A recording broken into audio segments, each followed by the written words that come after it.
Bismillah, Ustadz izin bertanya bagaimana caranya bangkit dari futur atau drop, semangatnya drop di 10 hari terakhir Ramadan. Sudah berusaha untuk bangkit tapi disibukkan dengan membantu pekerjaan orang tua sampai begadang hingga bablas qiyamul lail. Hadirin Allah muliakan, eh, yang perlu kita camkan adalah bahwa kita harus kembali ke sunnah Rasulullah SAW, harus kembali ke sunnah Nabi SAW. Dan Nabi SAW mengatakan bahwa inna likulli amalin syarrah, setiap amal itu ada masa semangatnya, kata beliau SAW. Wa likulli syirratin fatrah, dan setiap atau di sela-sela masa semangat ada masa-masa drop. Faman kanat, dan barang siapa,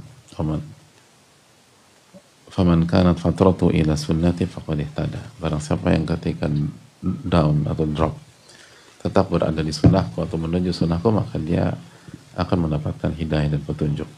Faman kanat ila ghairi dzalika faqad halak, adapun ketika lagi drop drop semangat, drop energi itu ke sunnah yang, atau bukan ke sunnah, ke konsep yang lain, menjauh dari sunnah Nabi SAW, dia akan celaka, dia akan hancur. Sebagaimana hadis Abdullah bin Amr di atas yang diriwayatkan oleh Imam Ahmad. Ini menunjukkan bahwa jatuhnya semangat bukan alasan keluar dari sunnah Rasulullah SAW. Kita harus ada di sana. Cuman mungkin berbeda. Sebagian ulama, kalau nggak salah juga diriwayatkan dari Umar bin Khattab, kalau lagi futur atau semangat drop, maka yang penting jaga yang wajib-wajib gitu. Mungkin kita sunnah-sunnah dilepas dulu sementara, tapi amalan wajib itu nggak boleh dilepaskan. Maka kata Allah apa? Kata Allah faqad ihtada, maka dia nanti akan dapat petunjuk lagi, akan dapat hidayah lagi. Jadi di charge lagi. Itu ya, faqad ihtada, dia akan dapat hidayah lagi. Tapi jangan tinggalkan, sabar, jangan tinggalkan pos yang bernama sunnah Nabi SAW. Dan bukan alasan, iya nih gue lagi futur, enggak. Contoh misalnya dalam case seperti ini, ketika lagi drop di 10 hari terakhir, jaga sholat 5 waktu. Jaga sholat 5 waktu. Bukankah Sa'id bin Musayyib, orang nomor 1 dalam ilmu fikih di masa tabi'in, apa kata beliau? Barang siapa yang sholat maghrib dan isya berjamaah dapat Lailatul Qadar. Gitu, Imam Syafi'i juga pernah mengatakan demikian. Tapi Imam Syafi'i mengatakan barang siapa yang sholat isya berjamaah dan subuh berjamaah dapat Lailatul Qadar. Karena kita tahu, jadi dari keterangan para ulama di atas, barang siapa yang mengerjakan kewajiban di malam Lailatul Qadar, maka dia punya bagian dari Lailatul Qadar. Jadi itu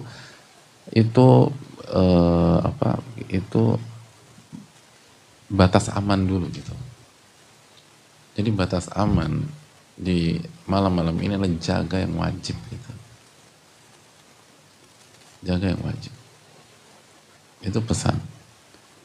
Jadi kalau harus bantu orang tua dan lain sebagainya,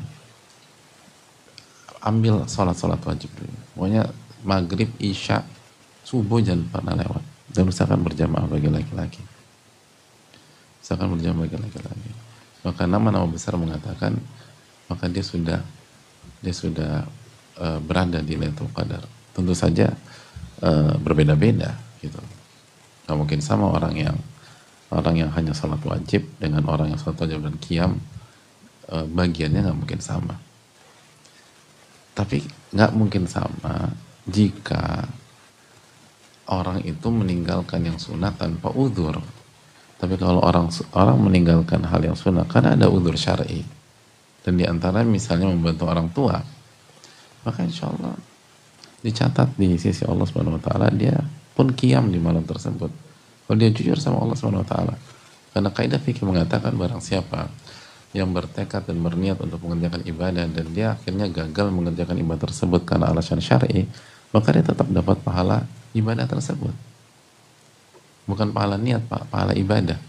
Sebagaimana sabda Nabi SAW, man ata firasyahu wa huwa yanwi an yakuma minal lail faghalabatu ainah.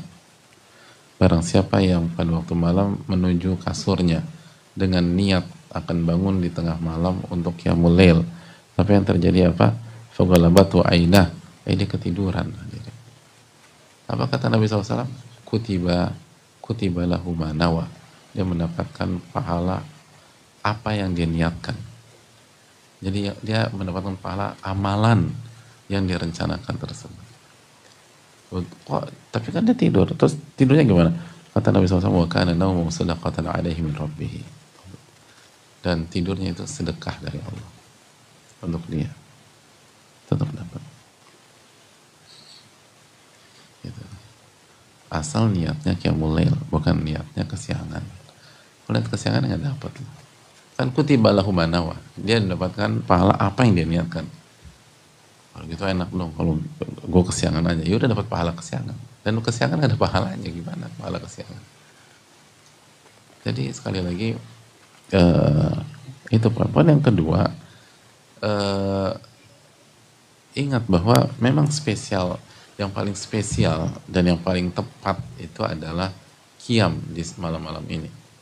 Qiyam, menghidupkan malam dengan sholat, dengan qiyamul lail dan lain sebagainya, doa dan seterusnya. Namun ulama juga memberikan kaidah umum. Kata para ulama, sebagaimana yang dikatakan Al-Imam Dhahhak, kata ditanya ara'aita an-nufasa wal haid wal naim wal musafir. Bagaimana engkau, apakah wanita nifas, wanita haid, orang yang tidur dan orang yang musafir, dia mendapatkan bagian dari Lailatul Qadar? Lalu apa kata Dhahhak rahimahullah ta'ala? Kullu man qabila Allahu amalahu sayu'tihi Allahu nasiban min Lailatul Qadar kama qala. Setiap orang yang beramal dan amalnya diterima oleh Allah Subhanahu wa taala, maka Allah akan kasih bagiannya dari Lailatul Qadar. Setiap orang yang beramal dan amalnya diterima. Oke, dia haid, emang dia nggak punya amal malam itu? Pasti punya amal lah. Masa dia nggak berzikir atau itu segala? Atau oke, dia sedang nifas, masa dia nggak ada amal sama sekali? Oke, dia tidur gitu, paling nggak dia baca doa mau tidur atau apa? Atau dia musafir, orang harus mudik dan lain sebagainya, maka dia dapat bagian dari Lailatul Qadar. Jadi ini kaidah umum. Nah saya tanya, bantu orang tua itu amal atau bukan? Amal dan besar pahalanya. Maka dapat, insya Allah dapat bagian dari Lailatul Qadar. Nabi SAW bersabda dalam hadis Tabrani, la an amshi ma'a akhin fi hajatin ahabu ilayya min an a'takifa fi hadzal masjid syahra. Aku pergi bersama saudaraku untuk membantu dia menyelesaikan hajatnya. Itu lebih aku sukai daripada aku beriktikaf di masjid ini. Masjid apa? Masjid ini. Darul Ilm. Ngantuk benar-benar. Nah, masjid ini itu Masjid Nabawi. Loh ini Pak Ustaz. Ini Nabi SAW bicara. Masjid ini, kata Nabi SAW. Masjid Nabawi. Selama 1 bulan. 1 bulan. 1 bulan. Nemenin saudara menyelesaikan kebutuhannya. Itu lebih Nabi SAW lebih sukai daripada itikaf 1 bulan. Lalu bagaimana dengan bantu orang tua? Itu poinnya. Orang itu saudara aja pahalanya begitu. Dan kita tahu itikaf adalah spesialis Ramadan. Jadi ini pahala besar. Pahala besar buat menanti kita. Ini harus semangat lah. Terus juga di sela-sela baru berzikir, doa. Kan ada saat misalnya bantu orang tua berdagang gitu, udah angkat tangan aja gitu. Pas lagi nggak layanin pembeli, angkat tangan doa. Allahumma innaka afuwwun tuhibbul afwa fa'fu anni. Gitu. Tapi malu Ustaz, itu masalahnya. Jadi bukan nggak ada waktu, tapi terlalu banyak malu kita nih. Makanya doa. atau salat sunnah gitu loh. Kan umat Nabi SAW itu diberikan keuntungan, diberikan privilege apa? Semua hamparan bumi ini masjid, kecuali kamar mandi dengan kuburan. Semua masjid. Jadi kita bisa sholat, bisa kalau kita bantu apa, nggak harus di masjid kan kamu. Lagi bantu kita punya ada window, ada jendela waktu 5 menit, udah sholat. Nanti bantu orang tua lagi. Ada ini nih, cari arah kiblat, sholat. Ada banyak kesempatan. Bisa, kenapa nggak bisa? Justru mungkin lebih berkah karena kita nggak membantu orang tua kita. Jadi sekali lagi perlu kita tanamkan bersama-sama tentang ini. Jangan ini hari-hari harapan, bukan hari-hari pesimis, putus asa. Harus bangkit lagi. Itu syaitan sudah. Syaitan yang membuat kita down, lemes segala macam. Apalagi kita lagi la qadarullah ya. La qadarullah, ada orang tadi malam maksiat, dia harus bangkit dan punya harapan lagi di pagi ini. Ini bantu orang tua masa futur gitu. Bantu orang tua gitu. Orang tua itu kunci surga. Masa aku dapat kunci surga? Aduh kayaknya anak futur nih. Bantu orang tua. Nggak cocok. Nggak cocok sama sekali. Kalau ada orang maksiat tadi malam, la qadarullah maksiat. Kita katakan la taqnatu min rahmatillah. Inna la yakfiru dzunuba jami'ah. Jangan putus asa, istighfar, tobat, bangkit. Hari ini kita rebut kembali. Gitu. Apalagi bantu orang tua itu Allah semua. Allah Ta'ala.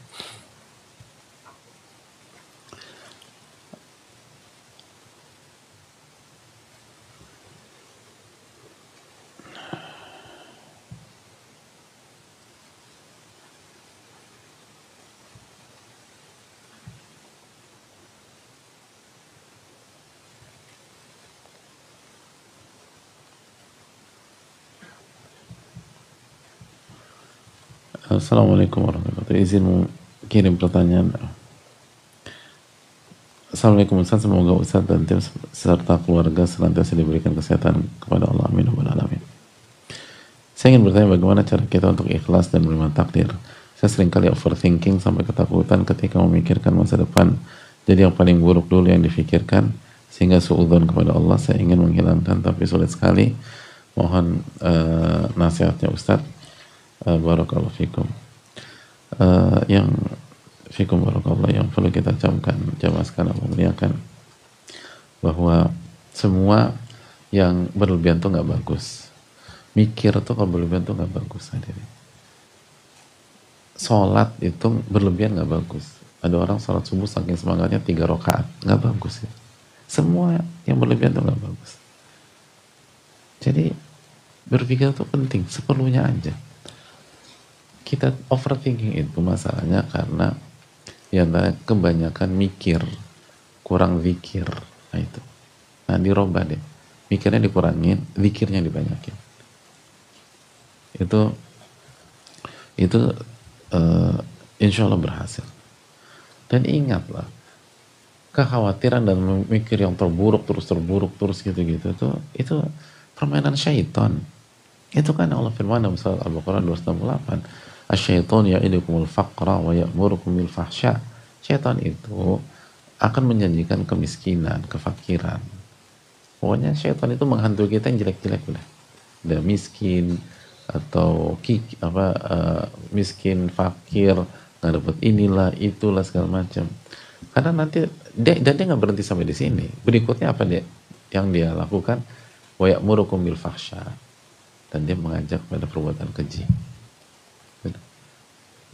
Mengajak berbuat jahat.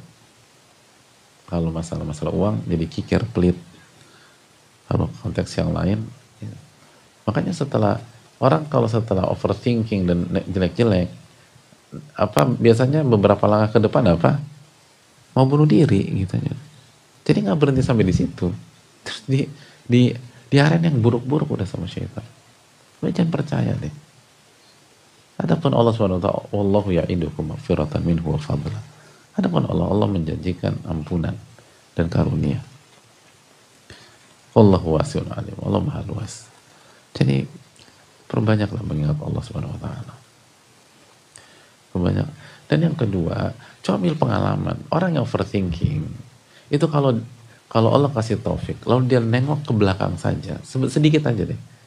Jadi misalnya 3 tahun ini dia hidup dalam overthinking. Ya udah dia lihat aja overthinking dia yang minggu lalu. Berapa persen yang kejadian? Nggak ada yang kejadian seringkali. Oke, kita tarik mundur overthinkingnya yang sebulan lalu. Berapa yang kejadian? Bisa jadi nggak ada yang kejadian. Lalu kita tarik lagi ke belakang yang 2 bulan lalu. Berapa yang kejadian? Bisa jadi nggak ada yang kejadian. Ya udah, itu udah cukup bagi kita. Bahwa ini adalah permainan syaitan. Di samping sisi nafsu kita atau jiwa kita atau mental kita. Tapi jadi jangan kita tetap ke depan tuh boleh, tapi ke belakang juga penting. Ke belakang tuh penting. Kita tahu kan memprediksi masa depan itu dengan melihat data masa lalu. Gitu. Bagaimana caranya obat itu dikeluarkan untuk publik gitu, di ACC untuk dikonsumsi publik? Kan lihat data riset dan sampel masa lalu. Berapa sampel nih? 10.000 sampel. Gimana hasilnya? 95% alhamdulillah berhasil. Oke, kita keluarkan ke publik. Anda bisa pastikan publik berhasil? Nggak tahu, ini masa depan. Wong baru dilempar ke publiknya aja bulan depan. Kok bisa optimis? Data masa lalu. Kita udah melakukan sampel puluhan ribu bahkan ratusan ribu dan berhasilnya 95-99%. Insya Allah aman. Semua demikian. Jadi kalau kita overthinking, coba jadi lihat lampu sign lah. Gitu. Lampu spion. Kok lampu spion? Kaca spion. Nah ini udah mulai nggak jelas begini deh. Ini ada tanda-tanda nih. Tanda-tanda, bukan tanda-tanda itu qadar, tanda-tanda lampu spion, kaca spion. Lihat kaca spion penting. Makanya mobil tuh ada kaca spion. Itu kan filosofi hidup bahwa mobil secepat apapun, sekencang apapun ke depan, Anda tetap harus ngeliat ke belakang. Walaupun nggak setiap saat. Melihat ke belakang tuh diperlukan dalam hidup, itu poin. Diperlukan dalam hidup. Jangan lihat ke depan terus, nggak bisa. Karena ada sebagian orang bilang, kita tuh nggak usah lihat ke belakang, kita lihat ke depan. Enggak, itu kata-kata yang kalau kita dalamkan tanpa mengurangi rasa hormat kurang tepat. Ke belakang tuh lihat penting. Jadi kalau siapa overthinking, lihat ke belakang. Ditanya, bulan lalu saya overthinking 1, 2, 3, 4, 5. Oke. Berapa yang kejadian?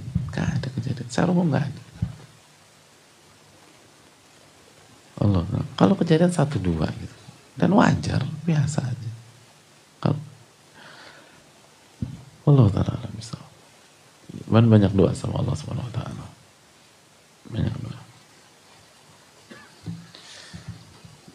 Dan yakinlah bahwa Allah yang memberikan takdir itu ditetapkan oleh Allah. Allah Arhamur Rahimin. Allah yang sangat sayang dengan kita. Melebihi ibu kita, sayang sama kita. Allah Ta'ala.